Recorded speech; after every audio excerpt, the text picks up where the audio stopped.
الله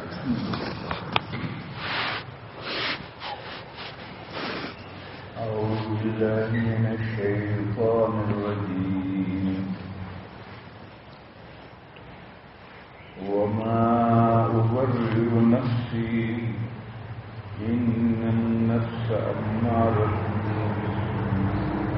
إلا ما رحم ربي إن ربي غفور رحيم بسم الله الرحمن الرحيم لا أقسم بيوم القيامة ولا أقسم بالنفس اللوامة بسم الله الرحمن الرحيم يا أيتها النفس المطمئنة ارجعي إلى ربك راضية مرضية فادخلي في عبادي وادخلي جنتي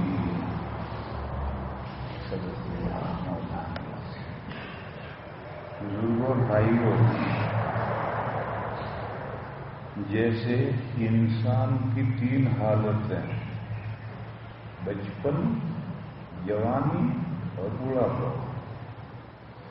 یہ الگ الگ نہیں، ایک ہی شخص واحد کی، ون پرسن کی یہ تین کوالٹی حالتیں ہیں۔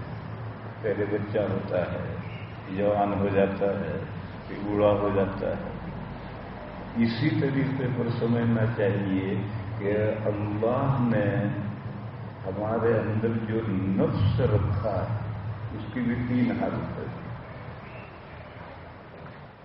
امارہ، لوامہ اور مطمئنہ۔ یہ تین نفس الگ الگ نہیں، ایک ہی نفس کی یہ تین حالتیں ہیں۔ اور یہ بات سمجھنی چاہیے کہ نفس یہ روح کی ایک حالت ہے۔ ہمارے اندر جو روح ہے، جس روح کی وجہ سے ہم زندہ ہیں، جب وہ روح نکل جاتی ہے تو ہم مر جاتے ہیں، پاس اوے آگے بڑھ جاتے ہیں، باڈی یہاں پڑی رہتی ہے۔ یہ جو روح ہے جس کی وجہ سے ہماری حیات، موت و حیات ہے، اس روح کی ایک صفت کا نام نفس ہے۔ پھر اس نفس کی تین حالت ہیں، ایک برائی پر اکسانا، پمپنگ کرنا، ہوا بھرتا ہے، برائی پر ابھارتا ہے، برائی کا بہت زیادہ حکم دیتا ہے۔ اور اس کی دوسری حالت یہ ہے کہ برائی کا حکم نہیں دیتا، بلکہ آدمی برائی کر لے تو وہ ملامت کرتا ہے، اجی حاجی تو نے کیا کیا، تو حاجی ہے، ارے مولوی کیوں بیڑی پی رہا ہے، تو مولوی ہے، ارے زید تو نے یہ برا کام کیوں کیا، تو مسلمان ہے، مسلمان کو تو یہ کام نہیں کرنا چاہیے۔ تو جب انسان کو برائی کر دیتا ہے تو وہ نفس ملامت کرتا ہے۔ پھر تیسرا درجہ، آخری درجہ ہے، وہ یہ ہے کہ وہ چادر اوڑھ کے سو جاتا ہے۔ کیوں؟ ملامت کرنے کی بھی نوبت نہیں آتی۔ اب وہ بندہ برائی کرتا ہی نہیں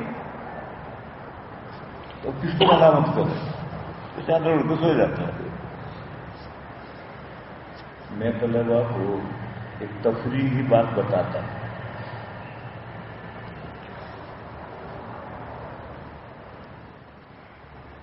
حدیث شریف میں یہ ہے کہ کسی کو نماز میں تھوکنے کی ضرورت پیش آئی تو حدیث میں ہے کہ آگے مت تھوکو، فَإِنَّهُ يُنَاجِي رَبَّهُ، وہ اللہ تعالیٰ سے باتیں کر رہا ہے۔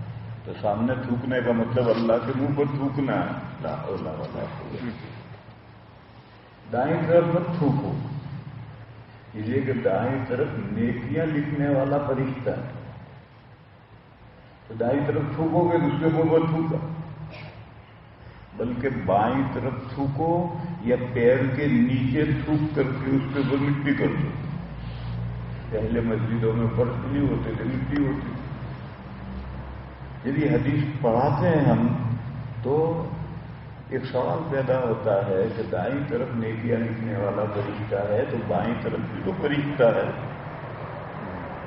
تو ادھر تھوکیں گے تو اس کے منہ پر تھوکیں گے، ادھر تھوکیں گے تو اس کے منہ پر تھوکیں گے. بائیں طرف تھوکنے کا اس کو کیسے کیا؟ تو میں طلبا کو کہا کرتا ہوں کہ وہ بائیں طرف برائیاں کر لکھنے والا فرشتہ ہے. جب آپ نے نماز پڑھی کہ اللہ اکبر، اب کیا برائی کرے گا؟ تو وہ فرشتہ چائے پینے چلا گیا. کیونکہ سلام پھرنے تک تو اب کوئی برائی کرنا نہیں ہے، تو کیا لکھے گا؟ تو کام کرا نہیں، چائے پینے گیا ہوٹل. اسی طریقے سے جب آدمی اس درجے پر پہنچ گیا تب کوئی برائی کرتا ہی تو اب نفس کیا کرے گا؟ چادر اوڑھ کے سو گیا. یہ جو نفس چادر اوڑھ کر سو گیا اس کا نام نفس مطمئنہ. اب اس کو اطمینان ہے کہ کوئی برائی نہیں کرے گا. یہ نفس کی 3 حالتیں.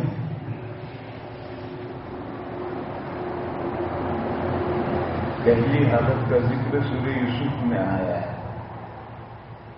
حضرت یوسف علیہ السلام نے جب ان کو بادشاہ نے جیل میں سے بلایا، انہوں نے خواب کی تعبیر بتلائی، بڑی فٹ شاندار تعبیر.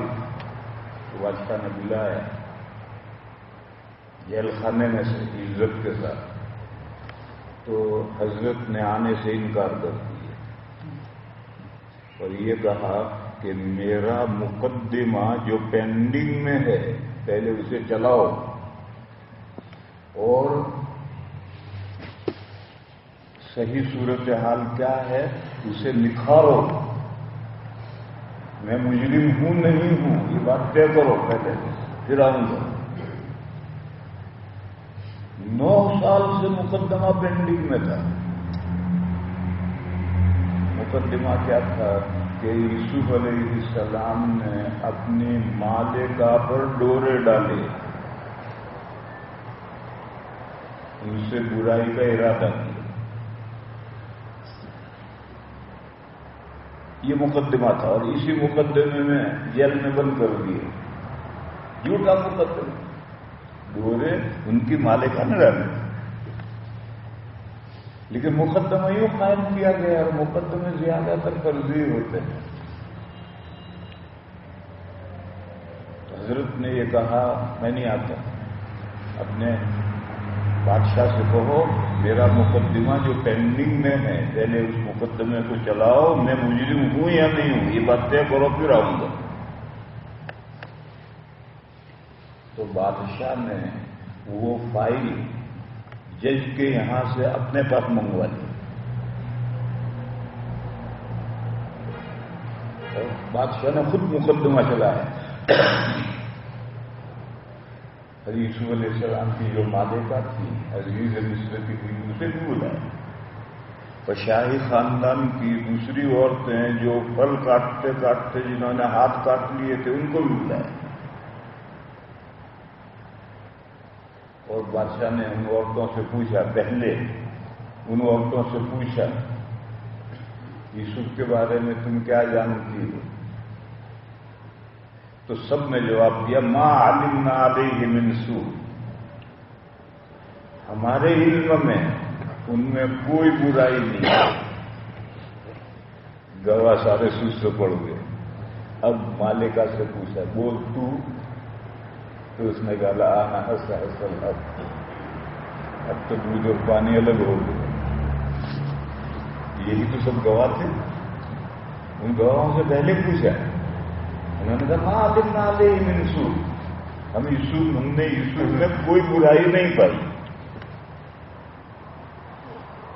تو جب گواہ سست پڑ گئے تو اب مدعی کیا سستی دکھائے. تو اس سے پوچھا اب آپ کہیے. اس نے کہا انا حسل انا راوت ہوا مست، اب تو دودھ اور پانی الگ الگ ہو گیا، میں نے ہی ڈورے ڈالے. بہرحال مقدمہ فائنل ہو گیا. کہلوایا گیا، مقدمہ ہوا، آپ بے گناہ ہیں، شرارت آپ کی مالکہ کی تھی، آپ کا کوئی گناہ نہیں۔ اس موقع پر حضرت یوسف علیہ السلام نے دو باتیں فرمائی۔ ایک بات تو یہ فرمائی کہ میں نے یہ مقدمہ اس لیے نہیں چلوایا کہ آئم میں ایسا میں ویسا، میں پاک میں پوتر، میں نے مقدمہ اس لیے نہیں چلایا۔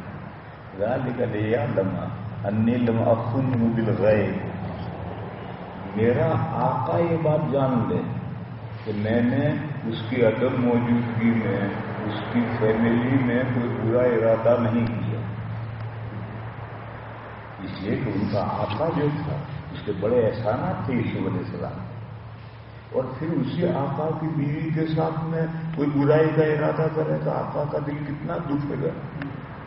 تو میں نے مقدمہ اس لیے چلوایا کہ میرا آقا جان لے کہ میں نے اس کی عدم موجودگی میں اس کی فیملی میں برائی کا کوئی ارادہ نہیں کیا، اس لیے میں نے مقدمہ چلوایا، اپنے لیے نہیں۔ ذالک لیعلم انی لم اخنہ بالغیب۔ دوسری بات یہ فرمائی کہ میں کچھ اپنے آپ کو کوئی بالا کر مخلوق نہیں سمجھتا، وما ابرئ نفسی، میں اپنے نفس کی پاکی نہیں بیان کرتا کہ مجھ سے گناہ ہو ہی نہیں سکتا، میں تو ایسا صاف دودھ کا دھلا ہوا ہوں کہ مجھ سے گناہ ہو ہی نہیں سکتا۔ نفس تو برائیوں کا بہت زیادہ حکم کرنے والا، ہاں جس پر اللہ کی مہربانی ہو جائے وہ مستثنا ہے، اس کا ایکسپشن ہے، الا ما رحم ربی، میرا پروردگار بڑا بخشنے والا، بڑا مہربانی کرنے والا۔ بہرحال دوسری بات یہ کہی کہ یہ مقدمہ میں نے اپنی برات ظاہر کرنے کے لیے، اپنی صفائی دینے کے لیے، اپنا ہائی کلاس مخلوق ہونے کو ثابت کرنے کے لیے میں نے یہ مقدمہ نہیں چلوایا۔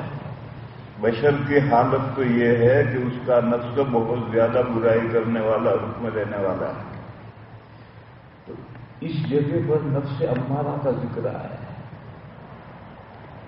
یہاں طالب علم ایک سوال کرتے ہیں، وہ سوال یہ کرتے ہیں کہ یوسف علیہ السلام تو نبی ہیں، اور نبی تو معصوم ہوتا ہے، جب معصوم ہے تو اس کا نفس برائی کا بہت زیادہ حکم کرنے والا کیسے ہو؟ یہ ایک سوال ہو سکتا ہے، طالب علم کر سکتے ہیں۔ تو اس کا ایک جواب تو یہ ہے کہ یوسف علیہ السلام ابھی نبی کہاں بنے؟ بنیں گے 40 سال پر جا کر بنے، ابھی تو نبی نہیں بنے۔ اور نبی کو نبوت سے پہلے یہ پتہ بالکل نہیں ہوتا ہے کہ میں آئندہ نبی بنوں گا، وہ تو فرشتہ آ کر کے اطلاع کرے گا تب۔ ہمارے آقا حضرت محمد مصطفیٰ صلی اللہ تعالی علیہ وسلم کے اقوال اگر آپ حضرات میں پڑھے ہوں گے تو غار حرا کے باہر جب پہلی وحی نازل ہوئی ہے، اقرا بسم ربک الذی خلق، 5 آیتیں نازل ہوئی ہیں، تو حضرت جبرائیل انسانی صورت میں آئے تھے، فرشتے کی صورت میں نہیں آئے تھے، اور وہی پہنچا کر گئے تھے۔ لیکن حضور پر اتنا خوف طاری ہوا تھا کہ حضور نے گھر آ کر کہا مجھے کوئی اڑاؤ، انی خشیت اللہ نفسی، مجھے تو اندیشہ کہ انہیں ہلاک نہ ہو جائے۔ تو اہلیہ محترمہ نے تسلی دی۔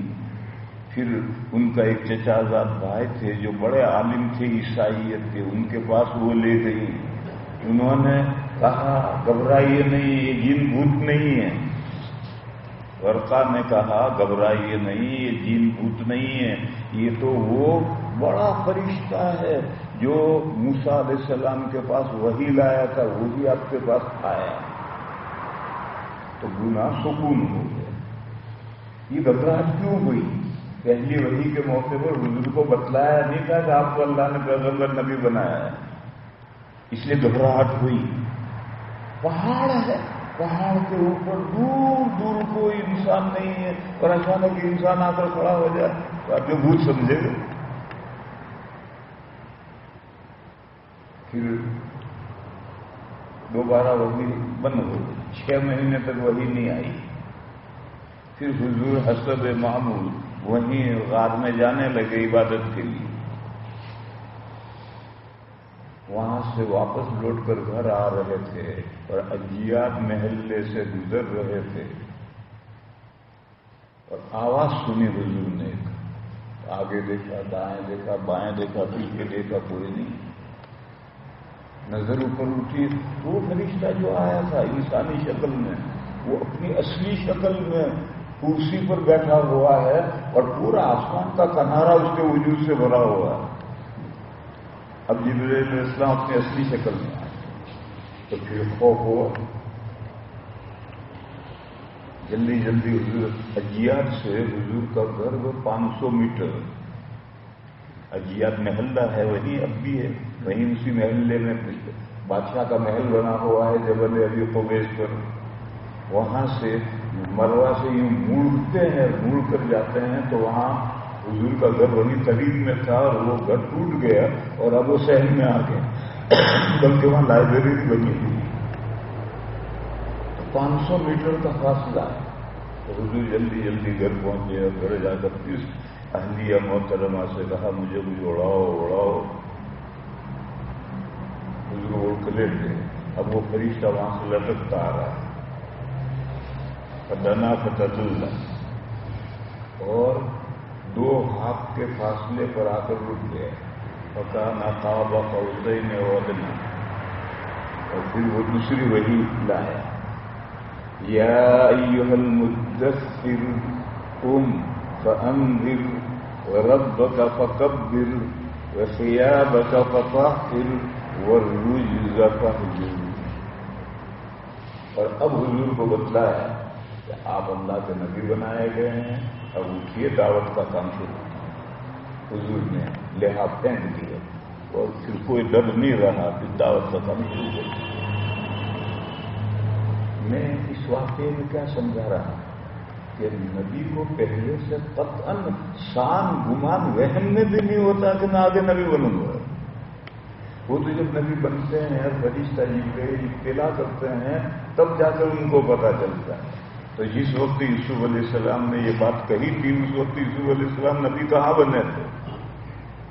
جب نبی نہیں بنے تھے تو یہی کہیں گے کہ نفس تو امارۃ بالسوء ہے، نفس تو بہت زیادہ برائیوں کا حکم کرنے والا ہے، چاہے کسی کا ہو، چاہے کسی کا ہو، نفس تو بہت زیادہ برائیوں کا حکم کرنے والا ہے۔ اس لیے میں نے مقدمہ اپنی برات کے لیے نہیں چلوایا، آقا کا ذہن صاف کرنے کے لیے مقدمہ چلوایا۔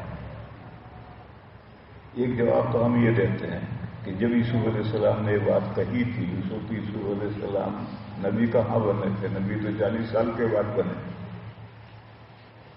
دوسرا جواب ہم یہ دیتے ہیں، یہ طلباء کی سمجھ میں آئے گا، اب حضرات کی سمجھ میں نہیں آئے گا جلدی سے۔ 2 باتیں، ایک ہے بالقوہ اور ایک ہے بالفعل۔ تو انبیاء کا نفس بالفعل برائی کا حکم نہیں دے سکتا ہے، لیکن بالقوہ تو ان میں صلاحیت ہے، جبھی وہ معصوم ہے۔ یہ پتھر ہے، پتھر کی چٹان ہے، اس کو آپ معصوم نہیں کہہ سکتے۔ کیوں؟ اس میں برائی کرنے کی ایبلٹی نہیں۔ بالقوہ کا مطلب ایبلٹی، تو ایبلٹی سب میں ہے، انبیاء میں بھی، لیکن اس ایبلٹی کا ظہور انبیاء میں نہیں ہو سکتا ہے۔ انبیاء کی اللہ گناہوں سے حفاظت کرتے ہیں، اور جسے اللہ رکھے اسے کون چکھے، لیکن ایبلٹی بہرحال ہے۔ ہم طلبا کو پڑھاتے ہیں کہ ایک کاتب بالفعل ہوتا ہے، ایک کاتب بالقوہ ہوتا ہے۔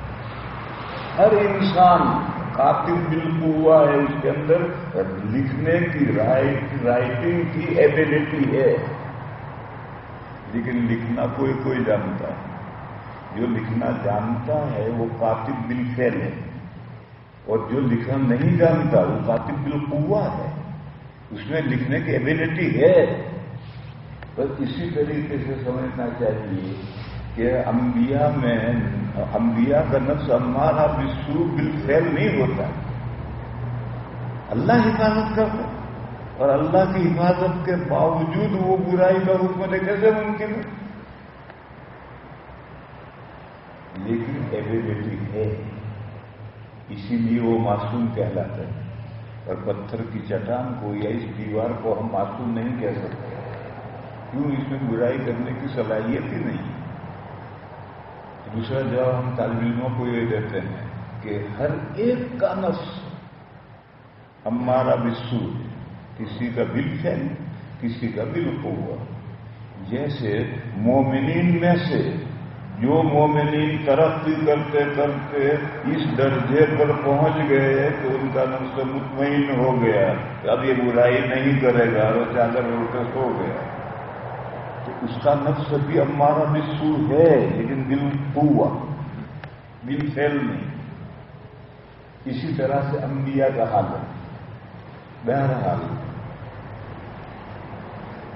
جیسے بچہ پیدا ہوتا ہے تو ہم اسے پرورش کرتے ہیں، پالتے ہیں، بڑھاتے ہیں، اچھا اچھا کھلاتے ہیں تاکہ جوان ہو۔ ایک حدیث ہے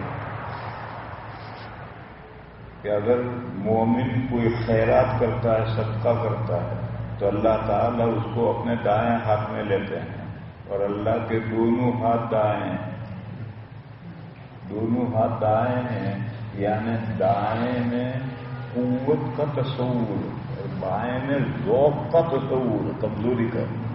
اللہ کے کسی ہاتھ میں کمزوری نہیں ہے، دونوں ہاتھ دائیں ہیں کا یہ مطلب ہے کہ اللہ کے کسی ہاتھ میں کمزوری نہیں ہے۔ دونوں ہاتھ ذو القوت المتین، مضبوط طاقت والے دونوں ہاتھ ہیں، تو اللہ تعالی دائیں ہاتھ میں اس خیرات کو لیتے ہیں۔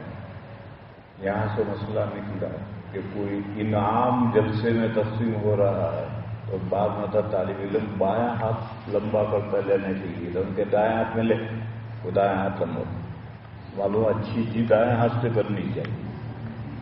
تو بندے نے خیرات، اس خیرات کو اللہ تعالیٰ لیں گے، کہاں لیں گے؟ کون سے ہاتھ میں لیں گے؟ قدرت کی بات ہے، دائیں ہاتھ میں لینا چاہیے۔ پھر اللہ تعالیٰ اس خیرات کی پرورش کرتے ہیں، بڑھاتے ہیں۔ ایک کھجور خیرات کی ہے تو قیامت کے دن وہ بڑھ کر احد پہاڑ جتنی بڑی ہو جائے گی۔ اس حدیث میں ہے کما یربی احدکم فلوہ، جس طرح سے تم میں سے ایک اپنے گھوڑی کے بچے کی، بچھیرے کی پرورش کرتا ہے۔ گھوڑی کے بچہ ہوگا تو مالک اسے اچھا اچھا کھلائے گا تاکہ جلدی سے وہ گھوڑا یا گھوڑی بنے۔ گھوڑا بنے گا تو بھی بکے گا، گھوڑی بنے گی تو بھی بکے گا، ہزاروں روپے میں بکے گا، تو اچھا اچھا کھلاتا ہے۔ اسی طرح سے انسان بھی اپنے بچوں کو بچپن میں اچھا اچھا کھلاتا ہے تاکہ جلدی سے پروان چڑھے، بڑے اور جوان بنے۔ جوان بن گئے، پھر ہر کمال راز زوالے، ہر کمال ڈاؤن ہوتا ہے۔ جو بھی چیز سر ابھارتی ہے وہ ڈاؤن ضرور ہوتی ہے، تو انسان کا بھی بڑھاپا آ جاتا ہے۔ اسی طرح سے میرے بھائیوں، ہر نفس میں یہ تینوں صلاحیتیں، ایبلٹیاں مکنون ہیں، ہیڈن پوشیدہ ہیں۔ ہر انسان کا نفس امارۃ بالسوء بھی ہے، ہر انسان کا نفس لوامہ بھی ہے، ہر انسان کا نفس مطمئنہ بھی ہے۔ یہ تینوں ایبلٹیاں اس میں بالقوہ ہیں، یعنی پوشیدہ ہیں، چھپی ہوئی ہیں۔ بس میرے بھائیوں، ہمیشہ نفست میں پہلی جو صفت ہے برائی کا بہت زیادہ حکم لینے والا، یہ صفت ہمارے نفس میں ہر وقت موجود رہتی ہے، ظاہر نہیں ہوتی۔ برا آدمی کے نفس میں یہ صلاحیت ظاہر ہوتی ہے اور اسے طرح طرح سے برائیوں پر ابھارتے ہے اور وہ برائیاں کرتا رہتا ہے لت پت، مگر ہمارے نفس میں بھی یہ صفت ہے، مگر وہ چھپی ہوئی، لہذا ہمیشہ اس صفت سے ڈرنا چاہیے، کہیں کم وقت نفس کو یہ صفت جو چھپی ہوئی ہے وہ نمودار نہ ہو جائے اور ہمیں کسی برائی کا حکم نہ دے دے۔ اور یہ دوسری صفت ہے وہ ہر مومن میں ہوتی ہے، اگر وہ مومن صحیح ہے، نام کا مومن نہیں۔ آج مسلمانوں میں 80% گھروں میں سو رہا ہے، 20% ہی یہاں مسجد میں جمع ہے، تو جو 80% گھروں میں سو رہے ہیں وہ مسلمان ہیں، لیکن ان میں نفس لوامہ چھپا ہوا ہے، امارہ بالسو جوان ہے، ارے پڑا سوتا رہے، نمازیں تو ہوتی رہیں گی، اور وہ چادر اوڑھ کر تان کے سویا ہے، ان کا نفس امارہ کام کر رہا ہے، نفس لوامہ ان کے اندر ہے مگر وہ چھپا ہوا ہے۔ اور ہم اللہ کے فضل سے اگر کسی دن ہماری فجر قضا ہو جائے تو کتنی طبیعت پریشان ہوتی ہے، تو ہمارا نفس لوامہ کام کر رہا ہے، ہمارا ہے ہمارے اندر وہ چھپا ہوا ہے، دب گیا ہے، اور ہمارا جو نفس لوامہ ہے وہ چوکنا ہے، ہم سے کوئی برائی ہو جاتی ہے تو ملاوت کرتے ہیں، ہم افسوس کرتے ہیں، خون کے آنسو روتے ہیں، الہی مجھ سے کیا غلطی ہوئی۔ یہ جو ہم اللہ سے معافی مانگتے ہیں یہ نفس لوامہ ملامت کرتا ہے کہ ارے انسان، ارے مسلمان، تو نے یہ کیا برائی کر لی، تو نے کیا کر لیا۔ تو اگر یہ کیفیت حاصل نہیں ہمیں تو ابھی بسا غنیمت ہے، بسا غنیمت ہے۔ پھر یہ نفس ترقی کرتا کرتا آخری مرحلے تک پہنچ جاتا ہے، انسان اس حال میں ہو جاتا ہے کہ غلطی کرتا ہی نہیں۔ کیوں نہیں غلطی کرتا؟ انبیاء معصوم ہوتے ہیں، اولیاء محفوظ ہوتے ہیں۔ معصوم اور محفوظ کی حقیقت ایک ہے، جیسے معجزہ اور کرامت دونوں کی حقیقت ایک ہے، خرق عادت۔ نبی کے تعلق سے معجزہ کہلاتا ہے، اولیاء کے تعلق سے کرامت کہلاتی ہے۔ اسی طریقے پر نبی کے تعلق سے اس کیفیت کا نام ہے عصمت، معصوم ہوتا۔ اب کوئی گناہ نہیں کرے گا، کیوں نہیں کرے گا؟ اللہ اس کی حفاظت کرے، گناہ سے اللہ اسے محفوظ رکھیں گے، وہ اپنا بذات خود کسی میں کوئی طاقت نہیں، اللہ اس کی حفاظت کریں گے، اس لیے نبی کوئی گناہ نہیں کرے گا۔ اور اولیاء کی بھی اللہ حفاظت کرتے ہیں، اس لیے وہ بھی گناہ نہیں کریں گے۔ اور اگر خدا نہ خواستہ کوئی ہو گیا تو پہلی فرصت میں اللہ کے سامنے گر پڑیں گے، چھوٹا گناہ ہو جائے، بڑا گناہ ہو جائے۔ انبیاء سے ذلت ہوتی ہے، ذلت چلتے چلتے پھسل گئے، گناہ نہیں ہو سکتا انبیاء سے گناہ نہیں ہو سکتا، ذلت ہو سکتی، ذلت تو ہمیں پھسل جاتی، بڑے احتیاط سے چل رہے، ایک دم پھسل گئے، دڑام سے گر گئے۔ آدم علیہ السلام نے شجرہ ممنوع کھایا، درخت ممنوع درخت کھا لیا، تو ذلت تھی، بس جو ہی ذلت ہوئی فوراً بارگاہ خداوندی میں سجدہ ریز ہو گئے، ربنا ظلمنا انفسنا، اے ہمارے پروردگار، ہم نے اپنے پیروں پہ کلاڑی مار دی۔ تو انبیاء سے ذلت ممکن ہے، معصیت گناہ ممکن نہیں ہے، اور اولیاء سے گناہ بھی ممکن ہے، جیسے صحابہ کرام سے بڑا تو کوئی ولی نہیں، امت کے سب سے بڑے ولی تو صحابہ ہیں، اور صحابہ سے بھی بعض مصلحتوں سے بعض بڑے گناہ بھی ہوئے ہیں، لیکن گناہ ہوتے ہی وہ بےتاب ہو جاتے ہیں۔ بہت واقعات ہیں، وہ واقعہ سنانے جاؤں گا تو بات اسی سے چلی جائے گی۔ مختصر بات اچھی ہوتی ہے، اصل فجر کے بعد تو لوگ نیند غالب آتی ہے۔ میں سمجھا ہی رہا تھا کہ اولیاء کی حفاظت بھی اللہ کرتے ہیں، انبیاء کی حفاظت بھی اللہ کرتے ہیں۔ انبیاء کا کوئی کمال نہیں، اللہ کا کمال ہے۔ اولیاء کا کوئی کمال نہیں ہے، اللہ کا کمال ہے۔ بس عصمت اور حفاظت دونوں کی حقیقت ایک ہے، مگر فرق مراتب کرنے کے لیے انبیاء کے تعلق سے عصمت اور معصوم استعمال کرتے ہیں، اور اولیاء کے تعلق سے یہ استعمال کرتے ہیں۔ بس اس مرحلے پر پہنچ جائے انسان تو اس کے وارے نیارے، اس کی پانچوں انگلیاں گھی میں ہیں، اور یہ حالت بھی بالقوہ ہر انسان میں ہے، کافر میں بھی ہے۔ تینوں حالتیں بالفعل رہتی ہیں۔ جب تک کافر ہے یا مسلمان کہلاتا ہے تو اس کا نفس امارۃ بالسوء ہوتا ہے۔ پھر بندہ صحیح معنی میں مسلمان ہوتا ہے اور اللہ کی عبادت کرنے لگتا ہے تو پھر اس کا نفس لوامہ ہوتا ہے، ملامت کرتا ہے۔ کوئی گناہ ہو جاتا ہے تو نفس فوراً ملامت کرتا ہے، اور پھر ترقی کرتے کرتے اگر اللہ کا فضل شامل ہو جائے تو پھر نفس مطمئنہ ہو جاتا ہے، اور عام طور پر مومن سے پھر غلط گناہ نہیں ہوتا، اور خدا نخواستہ کبھی ہو جائے تو فوراً توبہ کرتا ہے، فوراً توبہ کر لینا۔ یہ حفاظت کے منافی نہیں ہے۔ صحابہ سے بھی اس طرح کے گناہ ہوئے ہیں، مگر گناہ ہوتے ہی بےتاب، جب تک ان پر سزائیں جاری نہیں ہوئی وہ ان کو چین نہیں آئے۔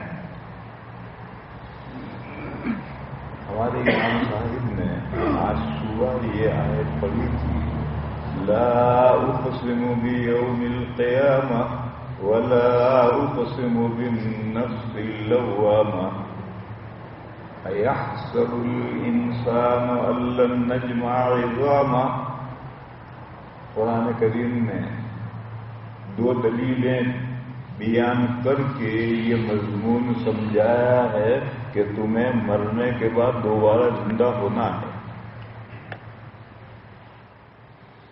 اس کی دو دلیلیں پیش کی، اور قرآن میں جو قسمیں ہوتی ہیں ان کا مقسم بھی کبھی مذکور ہوتا ہے اور اکثر محذوف ہوتا ہے، آنے والے کلام سے اس کو نکالا جاتا ہے۔ ایحسب الانسان ان لن نجمع عظامہ، کیا انسان یہ گمان کرتا ہے کہ ہم اس کی ہڈیوں کو جمع نہیں کر سکتے؟ یہ مضمون جو آگے چلا ہے اس سے مقصد بھی پوشیدہ مانا جائے گا کہ مرنے کے بعد دوبارہ زندہ ہونا برحق ہے۔ اس کی دو دلیلیں، ایک دلیل تو یہ ہے کہ ہر یونیورسٹی میں، ہر جامعہ میں، ہر دارالعلوم میں سالانہ امتحان کا وقت مقرر، اگر کامیاب اور ناکام کا فرق ظاہر نہیں کرنا تو یہ سالانہ امتحان کیوں ہے؟ یہ سالانہ امتحان تو ہے ہی اسی لیے کہ کامیاب اور ناکام کا فرق ظاہر کرنا ہے، کس نے پڑھا کس نے نہیں پڑھا اس کا فرق ظاہر کرنے کے لیے یہ سالانہ امتحان ہے۔ بس اگر کوئی طالب علم خواب خلوت میں مبتلا ہے، اگر ایسے پڑھائی ہوتی رہے گی، پڑھائی ہوتی رہے گی، کامیاب ناکام، پڑھنے والا نہ پڑھنے والا، اس کا فرق ظاہر کبھی بھی نہیں ہوگا، تو یہ پاگل طالب علم۔ اگر کبھی ظاہر نہیں ہوگا تو یہ سالانہ امتحان کیوں متعین کر رکھا ہے کہ شعبان میں سالانہ امتحان ہو؟ تو اگر مومن اور کافر، نیکوکار اور بدکار کے درمیان میں فرق ظاہر نہیں ہونا، دیکھو یہاں دنیا میں فرق ظاہر نہیں ہو رہا، اسی طرح سے چلتا رہے گا، فرق ظاہر نہیں ہوگا۔ تو یہ قیامت کا دن کیوں مقرر کیا ہے؟ وہ قیامت کا دن مقرر اس لیے ہے تاکہ فرق ظاہر ہو، کافر کون، مومن کون، نیکوکار کون، بدکار کون، یہ فرق ظاہر کرنے کے لیے ہی وہ دن مقرر ہوا۔ دیکھو اناج جب تک کھیت میں ہوتا ہے دانے اور بھوس میں فرق ظاہر نہیں ہوتا، دانا بھوس سب رلا ملا گیہوں کھڑا ہے، اور جو اصل گیہوں ہے وہ تو نظر ہی نہیں آ رہا کہیں، بھوسا ہی نظر آ رہا، گھاس ہی نظر آ رہی، کوڑا ہی نظر آ رہا ہے، دانا تو کہیں نظر آتا ہی نہیں۔ مگر کوئی یہ خیال کرے کہ بھائی اسی طرح سے کھیت کھڑا رہے گا تو غلط ہے، ایک دن یہ کھیت کٹے گا، اٹھ کر خلیان میں آئے گا، گہے گا، اس کو ٹریکٹر گھومے گا یا بیل گھومیں گے، پھر اس کے بعد اس کو ہوا میں برسایا جائے گا تو دانا نیچے گرے گا، بھوسا گیا، دانا کوٹھی میں جائے گا، بھوسا باڑے میں جائے گا۔ بس میرے بھائی یہ دنیا کھیت ہے، یہاں اچھے برے سب رلے ہوئے، بلکہ برائی چھائی ہوئی ہے، نیک لوگ نظر ہی نہیں آتے کہیں، ہر جگہ برے برے برے۔ لیکن یہ کھیت ایک دن کٹے گا، قیامت کے دن میں کھلیان میں گہے گا، برسایا جائے گا، اور نیک ایماندار الگ اور بدکار الگ، اور بدکار یہ بھوسا باڑے میں جائے گا جہنم میں، اور یہ دانے اٹھ کر کے کوٹھی میں جائیں گے جنت میں۔ تو یہ جو سالانہ امتحان کا دن مقرر ہے، کیوں مقرر ہے؟ بالیقین آنا ہے۔ تو اگر طالب علم یہ سمجھتا ہے کہ پڑھنے والا اور نہ پڑھنے والے میں کوئی فرق کبھی بھی ظاہر نہیں ہوگا تو وہ عام خیالی میں، غلط فہمی میں ہے۔ قیامت سالانہ امتحان مقرر ہی اس لیے ہے کہ سال پورا ہونے پر امتحان لیا جائے گا، اور پڑھا کس نے نہیں پڑھا کس نے، اس کو الگ چھانٹ کر الگ الگ کر دیا جائے۔ بس مرنے کے بعد دوبارہ زندہ ہوں گے تبھی تو یہ بات ہوگی، اس دنیا میں نہیں فرق ظاہر ہوگا، دوسری دنیا میں جا کر ہونا ہے، اور دوسری دنیا میں فرق ظاہر ہونے کے لیے سال کے آخری دن میں سالانہ امتحان ہوتا ہے، اسی دنیا کے لاسٹ ڈے میں قیامت قائم ہوگی، اور اچھے برے چھانٹ کر کے اچھے جاؤ جنت میں، برے جاؤ جہنم میں۔ ایک دلیل سے یہ پیش کی کہ مرنے کے بعد زندہ ہونا ہے، کیونکہ قیامت کا جو دن مقرر ہے وہ اسی لیے ہے۔ دوسری دلیل یہ پیش کی، انسان میں اور بھینس کی مثال میں ذرا غور کر لو۔ بھینس کبھی کھوٹے سے کھل جاتی ہے، بلک جاتی ہے، سارے گاؤں میں بھاگتی پھرتی ہے، اس کے پیروں میں ایک بچہ آ گیا، کچل کر مر گیا، بھینس کو کوئی احساس ہو؟ کچھ میرے سے بھاگی جا رہی، پھر اگلا بچہ اس کے پیروں میں آ گیا، وہ بھی کچل کر مر گیا، اس کو کوئی احساس نہیں، یہ بھاگی جا رہی۔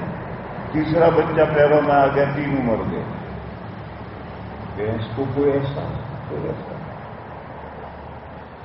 پھر تینوں بچوں کے اولیاء ڈنڈے لے کر آتے ہیں، دے مار دے مار، تو تھوڑی دیر تو لوگ خاموش رہتے ہیں، پھر یہ کہتے ہیں ارے کتنا مارو گے، جانور ہی تو ہے، لوگ ہی سفارش کریں گے کہ کتنا مارو گے، جانور تو ہے۔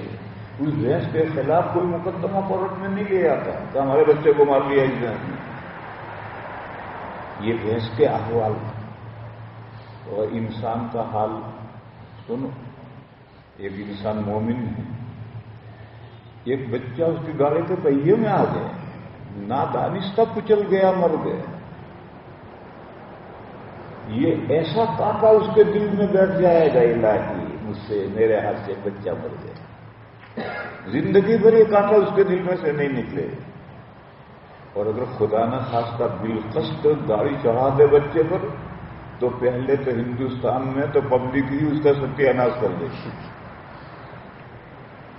ورنہ ہر ایک کہے گا لے جا کم وقت کو کورٹ میں اور کیفے کردار تک پہنچا اسے سزا دلو. ایک بچہ اس کی گاڑی میں آ گیا ہے، دانستہ یا نادانستہ، اس کے قلب کا یہ حال ہے. اور بھینس نے 3 بچے کچل دیے ہیں، ان کے قلب کا یہ حال ہے. کیوں فرق کیوں ہے؟ بھینس میں نفس لوامہ نہیں ہے اور انسان میں نفس لوامہ ہے. کافر جو ہے وہ تو بدکار ہے، وہ تو ایک کو مارتا ہے، دوسرے کو گولی مارتا ہے، تیسرے کو گولی مارتا ہے، کوئی اس کو فرق نہیں. لیکن اللہ کا نیک بندہ ہے تو اسے نفس لوامہ ہے، وہ نفس سے ملامت کرتا ہے کہ اللہ کے بندے تو نے کیا کر ڈالا، تو نے گاڑی احتیاط سے نہیں چلائی، دیکھتے رہتے یہ میرا بچہ مر گیا. یہ جو بھینس کے نفس میں دیکھو، بھینس میں بھی روح ہے، اس کی بھی صفات ہے، اس کے نفس میں اور انسان کے نفس میں یہ فرق ہے کہ انسان کا نفس برائی ہوتے ہی ملامت کرتا ہے اور جانور کا نفس ملامت نہیں کرتا. یہ دلیل ہے کہ انسان کے لیے جزا و سزا ہے، بھینس کے لیے جزا و سزا نہیں. انسان کے لیے جزا و سزا کہاں ہے؟ اس دنیا میں تو کچھ نہیں. مر کر دوبارہ زندہ ہوں گے تب جزا و سزا ہو. تو قرآن نے 2 دلیلیں پیش کی کہ قیامت کا دن جو متعین کیا گیا ہے اور تمہارا انسان کا نفس جو ملامت کرتا ہے برائیوں پر، یہ دلیل